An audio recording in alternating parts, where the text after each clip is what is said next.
বলো কেমন লাগছে? খুব ভালো। এই দিনটার জন্যই অপেক্ষায় ছিলাম। আমিও ছিলাম। আচ্ছা, আমাকে কি দেখে বিয়ে করলে? আপনার পার্সোনালিটি, বডি ল্যাঙ্গুয়েজ আর আপনার মন। আমাকে এইমাত্র দেখে কি করে বুঝলেন আমার মনটা ভালো? হয়তো আমি আপনাকে ভালোবাসি। মিথ্যা। আপনি আমার টাকা স্ট্যাটাস দেখে আমায় বিয়ে করেছেন। প্লিজ এরকম বলবেন না। আমি আমার টাকা স্ট্যাটাস দেখিয়ে আপনার বাবার কাছ থেকে আমি কিনে নিয়েছি। কি বলছেন এসব? সত্যি কথা গায়ে লাগছে হিমরানি? ইমরানি মানে মানে ছাড়ুন এসব, বলুন আমি আপনার প্রথম ভালোবাসা? হ্যাঁ, আপনি আমার প্রথম ভালো লাগা আর প্রথম ভালোবাসা। আবারও মিথ্যে। বিশ্বাস করুন, আপনি আমার প্রথম ভালোবাসা। আপনার আগে কেউ ছিল না। আমি আমার মায়ের দিব্যি খেয়ে বলছি। এরকম দিব্যি আপনি 8 জনের কাছে খেয়েছেন। কি বলছেন আবোল তাবোল?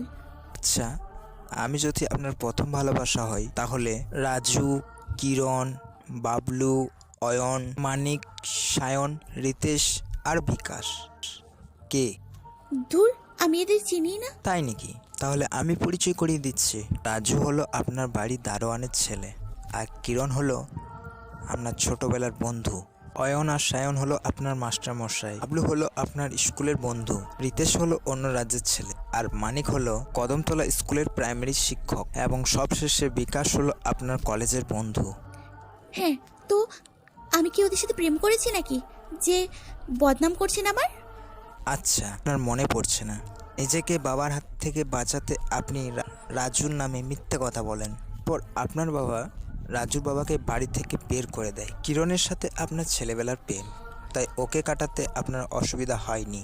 অয়নবাবু আপনাকে খুবই ভালোবাসত, তাই ওনাকে হাঁটাতে আপনি মিথ্যে রেপের অভিযোগ দেন এবং তাকে হাজতবাস করিয়েছেন। সায়নবাবু আর বাবলুর সাথে আপনি একসাথে প্রেম করতেন। যে আপনার ব্রেকআপের শখ হলো আপনি দারুণ গেম খেললেন। সায়নবাবুকে দিয়ে বাবলুকে আপনি টিউশন থেকে বের করলেন। এরপর সায়নবাবুর সাথে ব্রেকআপ করেন এবং রিতেশের সাথে ফেসবুকে 1 বছর প্রেম করেন, কেউ ব্লক করে দিলেন।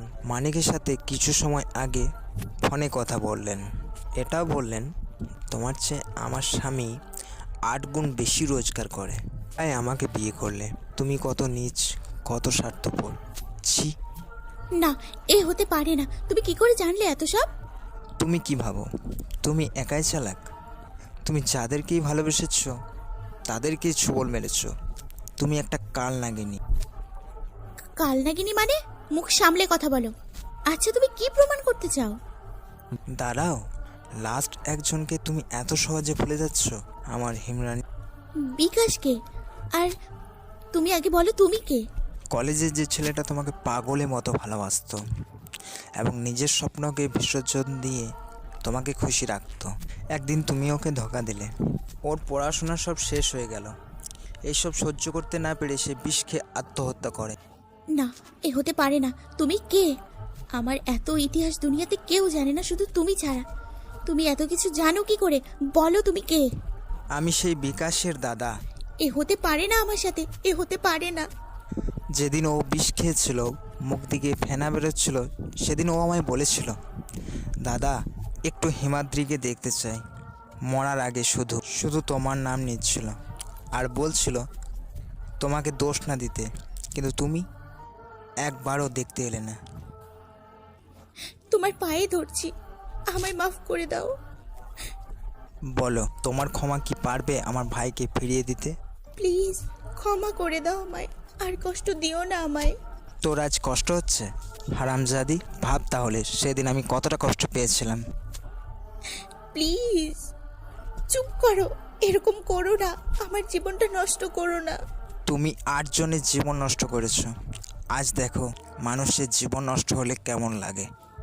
আমি বাবাকে সব বলে দেব। ঠিক আছে, দেখে নেব। আজ তুমি ছটফট করবে আমার ভালোবাসা পাওয়ার জন্য, কিন্তু আমি তোমাকে তা দেব না। তুমি বিবাহিত হয়েও কুমারী মেয়ের মতো জীবনযাপন করবে। প্লিজ আমাকে মাফ করো, আমি শুধু তোমার। আপন করে নাও আমায়। আমি না, যেদিন তোমাকে ওই 8 জন ক্ষমা করবে সেদিন আমি তোমাকে ক্ষমা করব।